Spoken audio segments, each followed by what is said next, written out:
Good afternoon. I am Pete, also known as Risk for Rewards, or over on Twitter at Risk for Rewards. Currently got around 17,000 followers over there. So if you're not following and you want to follow my Aintree content, blog, analysis, statistics, everything will all be on my blog from this afternoon. So if you go over there, you can find me on there and follow me. If you're not following here on YouTube, then if you'd like to subscribe below, because my content here will come out and then I'll tweet about it at some point this evening. But obviously, if you've already subscribed, you'll get the content straight away and you'll get videos from day 1, 2, and 3. This is obviously day 2 of the Aintree Festival. I'll also be doing some TikTok videos tomorrow morning, just to try and fire through each race in 1 minute in a quick summary. So if you like TikTok, if that's your thing, then you can follow me on TikTok as well. I've put a few pointers up and a few things you may want to watch out for at Aintree, but they're all in the day 1 video. So if you want to go back and have a look at them, I won't re-elaborate, just in case people who obviously come straight to here and they've already watched the day 1 video. So we're going to keep it short and sweet, and I'm going to go as quick as possible. And we're on to day 2 of the Aintree Festival. Obviously, I'm doing this on the Wednesday, so I don't know the current ground, and I also don't know how day 1 has gone.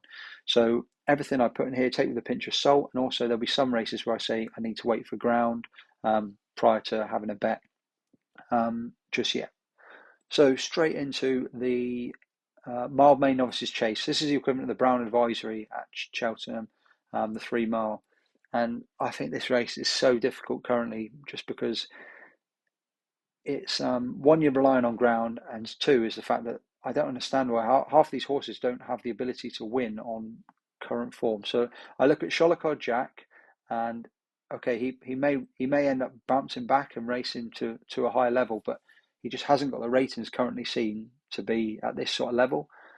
Thomas Darby's a horse I've never been a fan of. Galia de la Toe has had plenty of chances now. I thought she was one where you could get behind, but she's had plenty of chances. But she beat Complete Unknown comprehensively, 13 lengths, and obviously who reopposes here. So you could argue that obviously she's got the beating of him, but he since has absolutely bolted up at Kempton and raised his game big time. So there's not a lot between those two. Braun had a very hard race at Cheltenham, as did Jerry Colomb. So the question is, where do you go with this? At the moment, I'm looking at this and I'm thinking, you have to wait until you get the ground, because if it's soft or heavy, then obviously Jerry Colomb massively comes into it. But the other side of it is Jerry Colomb had such a hard race at Cheltenham. That was an absolute grueler for him. He was literally getting up on the line. So this could well end up being a race where you just take a swing at one. So although this is the first race of the day, currently I'm just going to say it's just a skip until we know more on the ground. Right, so on to the 220. So obviously this is the William Hill Handicap Hurdle. I'm not going to give you my final selections, but I am going to give you the horses that are at the top of my shortlist. And the horse that is at the top of my shortlist by a country mile is No Ordinary Joe. No Ordinary Joe is a horse I backed at Cheltenham. Jumped and travelled so smoothly. It was nothing like the Betfair performance in February. He came here and he looked very, very good. He was cruising under Luca Morgan. He came to the last. He took it up, and I thought, okay, he came to second last, took it up, and I thought, and he was the eye catcher coming down the hill, and I thought, we're going to win going away here. He jumped the last, and he got caught by Irocco. Fortunately, I'd put up Irocco as well, so that wasn't a negative. But I just thought this horse has got more in him. And Henderson is known for being able to get more out of his horses that performed well originally at Cheltenham, whereas most handicappers, they run their race at Cheltenham and then they don't have anything left for Aintree. So I would not be surprised if he can run to the same level, or if not higher, which means that he'll be in with a great chance. And from that race, he's only been put up £4. I know it is £4. It could be the difference between winning and losing here, but I think he's still got a solid chance, and he's got a solid profile, and he's a double figure price. Campron was another one that, again, it depends on the ground. If he gets better ground, he's got a better chance. But he ran very similar to what he did last year. Last year at Cheltenham, his chance was gone when the ground went soft, and everyone was like, okay, he's got no chance of winning here. And he ran a great race by finishing 4th. But then he came out again at Punchestown around 6 weeks later, and he bolted up at Punchestown.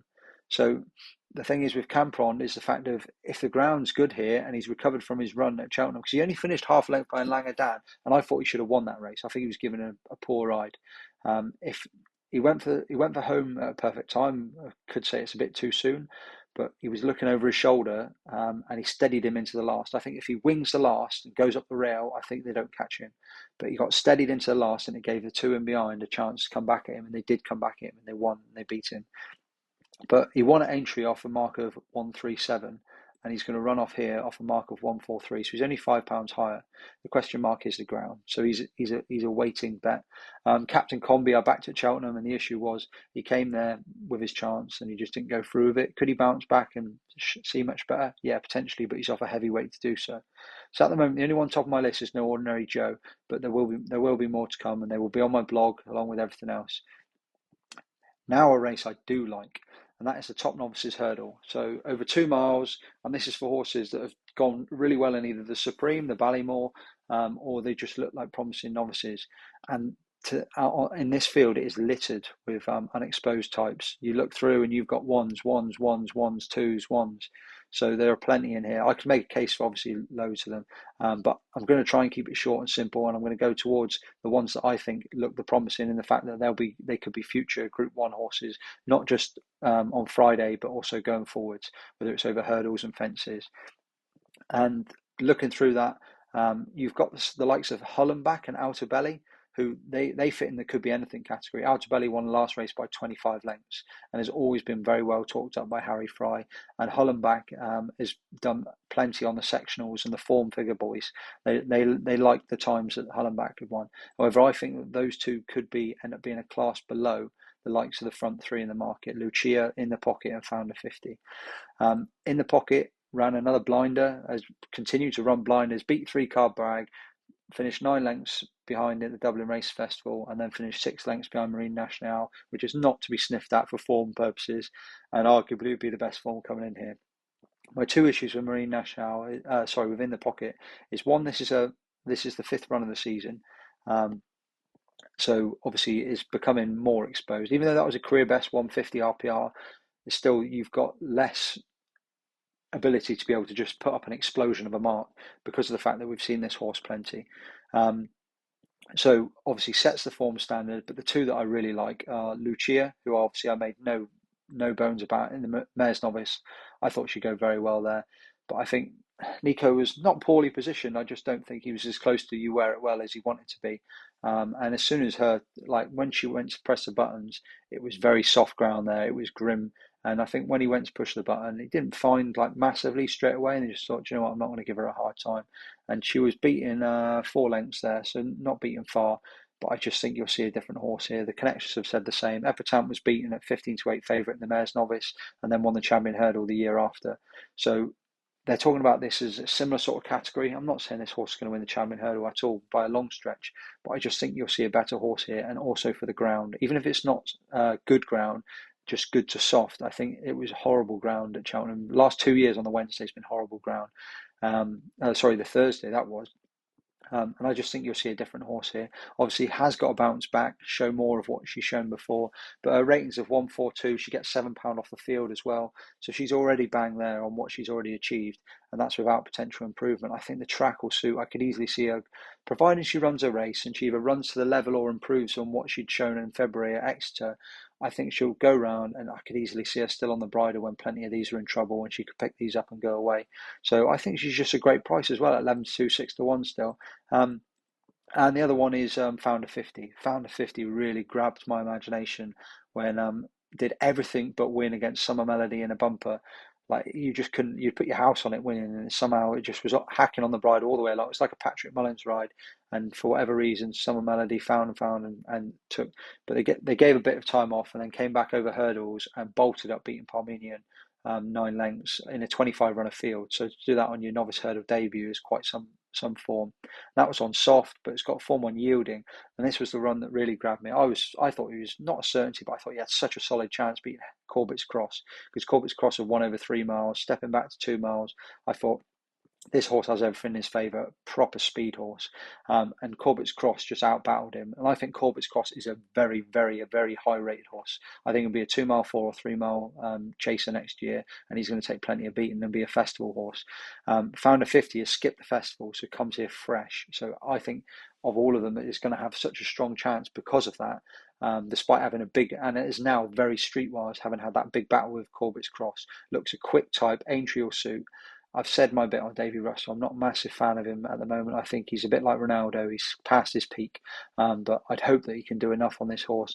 And I think between the two of them, that they're just a brilliant Dutch of the two pairs. Like they're both looking at 5-1 apiece. I haven't actually looked at the two at the prices. I could be quoting you wrong prices because obviously we've had declarations now. I did put them both up at 6-1 each, so they're now 4-1 and 9-2, but they're still great prices, I think, to Dutch those two. And I'll be disappointed if I'm not picking up from one of those two in that race. So 3:30, the Marsh Chase. I'm going to keep this quite short and simple. Pick Dory is a model of consistency this year. Obviously only beaten by Shishkin, has ran brilliant races. The soft ground issue's gone out the window because ran a career best at Kempton. I'd have Pick Dory all day over Fakir Duduris if you can get them in a match bet. And they're currently both going to be, what are they, both around 2-1? Yeah, 9-4 and 5-2. You're probably going to get a match bet of Pick Dory at about even money. I'd have that to beat Fakir Duduris. I think Fakir, two-time winner of this race, and if you said to me last year you wouldn't be back in Fakir again, I'd say no chance. That horse is going to turn up and win again. But it just hasn't looked the same horse this year. Like, not fluked a win, but only was gifted a win due to Horton Calor's falling. And I just think, even though he's only an 8-year-old, he's a busy 8-year-old. He's had 21 runs over fences. The connections, even listen to Kevin Blake, he didn't sound too enthusiastic. Could he bolt up here? Of course he could, but I just think he's not. He looked lost at Ascot. He didn't he didn't jump, he didn't do anything right. And yeah, okay, Pick Dory was well beaten by Shishkin, but he still finished 6 lengths ahead of Fakir Duduris, and he did everything right. So I just think of the front two, Pick Dory's the one. Hitman Nichols has already come out and said how hard a race he had, so I just couldn't have him on my mind. Um, Fugitive and Miller's Bank are very interesting. Miller's Bank, this has clearly been the one race for him all season. He ran his monster performance here as a novice chaser last year when bolting up in the Aintree Festival, but in the novice race. And he comes here. There is very little between Miller's Bank and Pick Dory. Pick Dory's finished in front of him 2 out of 2 times, but both times they were decided at the last fence. So there's not a lot between those two. They both skipped the festival, so you could argue that there's not going to be a lot between them, but one's 10-1 and one's 2-1. Fugitive, obviously, anyone who's followed me has followed Fugitive. I've put him up on both handicap starts. My concern is how genuine he is at the moment. He keeps looking like the most likely winners, and he's jumping well, he's traveling well, and he's coming to the last, and he's there right next to the winner, and then he's like lugging in. And part of it's saying, okay, maybe that's as good as he is. Part of it's saying, is he a genuine horse? I just don't know. The thing is, he's got on ratings, he's still got plenty to find with the favourites. Like on last ratings, he's got to find £8 with Pick Dory.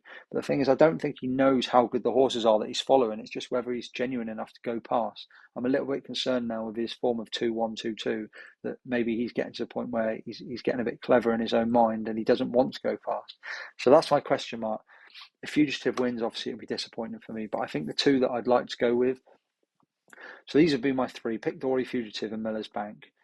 Two ways of playing the race. Pick Dory as a win bet, and then Fugitive and Miller's Bank as small bets. I may end up backing all three, but those are my three in the shortlist at the moment.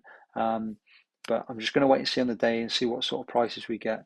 Like if you're getting, say, 5-2 Pick Dory, and then Fugitive and Miller's Bank are like 12-1 shots, then I'll back Pick Dory a bigger bet than the other two, but back them all so I win same sort of amount. I mean, you could back the three of those and you're going to be collecting probably well over even money shot. You'd be 5-2, 20, 50, 5. Yeah, you'd be getting close to anywhere from 6-4 to 2-1. If any of those three, if you back those three will be my three in the race. I'll work out what I'm going to do with it, and it will be on the blog. But yeah, I definitely have Pick Dory over Fakir Duduris. I can't have Fakir Duduris on this season's form. I can't have Hitman on how hard a race he had last time out. French Dynamite is very, very interesting, but again, he had a hard race when running from the front. This race will suit, but it's a big ask backing it up so quick after Cheltenham. so I prefer the fresher horses. The Topham, I'm not going to go deep into this because this is a massive race. This is like tipping up a horse in the Grand National. So I'll wait, and this will be up on my stats. But a few that obviously are top of my list. I really like Burrows Saint still, but I have just seen this morning that Horton Calor, Paul Townends chose him over Burrows Saint, which is a bit disappointing for me. But if it is Patrick Mullins that ends up riding, I know I say that I don't like him over obstacles too often. That would be a horse that would suit him, and he has rode him before. And obviously, Ashtown Lad has got a clear, strong chance with Skelton's having a brilliant record, both in handicap hurdles and chases here. Um, I've just seen the Sefton's been repriced. Obviously, my selection, the original selection, one of was Hermes Allen. He's not turned up. Stay Away Fay, I struggle to see him running his race after that grueler at Aintree. That was an absolute mother and father of a race that he had there. And he got up, and it was a very tired win. But could he win? Of course he could win. Is he an easy leave at 4-1? Yes, he is, just because of the price. I think he could feature in the big races next year, but I'm happy to just let him run there. Absolute Notions was a massive eye catcher behind Goodland. He looked a 3 miler all day, and they've skipped the festival, come here fresh. He has a massive chance, but he is 10-3 favourite. So my two here, I'm going to take a couple of flyers. Irocco, yeah, he did have a hard race, and he is coming from a handicap, so he's got a few pounds to find. But I just loved everything about his performance there. I'm biased because I backed him to win that handicap, but I really liked it. And he looked to me a staying chaser or staying hurdler for next year. Maximilian, he's been backed from about 14-1 in sixes, but I think everyone who's backing him is backing him on the fact that he beat Stay Away Fay the time before and he comes here fresh. So don't get me wrong, obviously he could end up turning out to be that bit better, but there's also no guarantee with that. And I just think there's other horses in here that have got as good a chance, and he's now only a 6-1 shot. So my other selection in the race is Grey Dawning. Grey Dawning reminds me of the you know what I mean Harry sort of prospect, in the fact that he's come through the handicap ranks and he just continues to improve. Every single run, he's doing a bit more, and he looks beaten, but he finds off the bridle. You look since the start of the season, he has had plenty of runs this year. He was beaten by Man at Work on debut, but then he beat Lallygag and achieving 1-2-2. He then improved £7 to beat Borberley, 1.5 lengths, and then he improved again to beat Ginny's Destiny, achieving a 1-4-3. So that is a £14 rise. So obviously this is the natural progression for him to come into here. And so if you're looking at the likes of an Absolute Notions ran to a 1-4-1. So he doesn't need to improve to meet someone like an Absolute Notions. He ran the same sort of level as Irocco. The one outlier is Stay Away Fay, who's got a 1-5-2 to his name. But obviously he's got that because he's raced at the festival and he won at the festival. So I'm more than happy with those two. Yeah, Irocco at 6s and Grey Dawning at 10-1. I mean, should you take the prices now? I don't know, because I don't know. The prices could get bigger, like especially if the sexy horses are the two at the front, the Elliott horse, Absolute Notions, and Stay Away Fay. But I'm happy with my two that I've chosen, and I had the winner of this last year, so hopefully I'm going to be on the right sort of case again. What I will say about the Sefton is it has a very, very good record in races like the Brown Advisory. Like in the Sefton before, it was Ahoy Senor beating Braveman's Game. And although they didn't win the Brown Advisory, they were 40-1 and 16-1 to win here. Obviously, Braveman's Game was 3-1 favourite for the Brown Advisory before being pulled on the day. 5-2 favourite. And then Ahoy Senor was sent off about 5-1 from 40s. So fingers on the buzzer for whoever wins the Sefton. Get ready to be backing them for stuff like the Brown Advisory and the Stayers. If you're quicker than the bookmakers, you're going to be getting good prices, especially if it's a bigger priced horse. And then onto the conditional jockeys. I'm not going to lie to you, I have not looked at this race yet. Handicaps, you have to go through properly. You have to look at the stats. You have to see what fits the categories. I'm not going to stand there and rush and say, oh yeah, there's this and this. So I'm going to just do a quick fire recap. Jerry Colom's now odds on 10-11. Oh, but there is only two bookmakers. I wouldn't be touching Jerry Colom if he's even money, unless it comes up absolutely bottomless. I think he had such a hard race, so I'll probably be taking a few flyers on that. I will get back to you. Handicap Hurdle, No Ordinary Joe's top of my list, but we'll see what else I can find. Founder 50 and Lucia. Be very disappointed if one of those two aren't going close. Pick Dory, Fugitive, and and Miller's Bank. The Topham, still waiting. And then I really like Irocco and Grey Dawning, and then nothing in the last so far. So, but I'm not going to say I'm strong, But I do fancy Irocco and I do fancy Grey Dawning, and I do like my other two, Founder 50 and Lucia. So hopefully Friday will be a reasonable day, but we'll see. So I've been Risk for Rewards. I will be back Friday evening because I want to take into consideration Thursday's racing, Friday's racing, all the ground. I will have a blog. The blog will still be up and live throughout the week, so I'll update it and I will tweet when I've updated it. And that will go live on Thursday evening.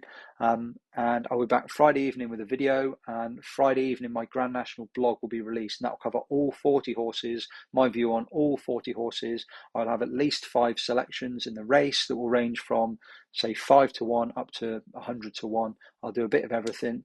But the reason I'm doing content on all 40 and it will take for ages is because I want to share so that everyone can make their own decision. You don't have to, there is no point saying I'm going to back the same as someone else for the Grand National because it's such a wide open race. But I'll provide the content so you can make your own choices and hopefully you'll get the winner yourself. But I hope you have a brilliant week. I hope Thursday and Friday goes well for you. And if you're watching this and I've flopped all of the Thursday races, apologies in advance. But I am Risk for Rewards. You can find me on Twitter or here on YouTube. Appreciate all the likes, the comments, the subscribers. And also keep your eye out on Sunday, because on Sunday there's going to be something new coming out from Risk for Rewards. I'm not going anywhere on YouTube. My blogs will still be there on Twitter, as will all my tweets and comments. But it's something for the anti-post 2024 diehards and a few people who like a day-to-day bet. Let's just say I'm offering something a little bit left field and I'm teaming up with someone. So that will just be another optional, but that will be restricted numbers. So it'll be first come, first serve. You're either in or you're out. But all the details will come up from Sunday onwards on that. Hope you have a brilliant week at Aintree, and I'll be back on Friday.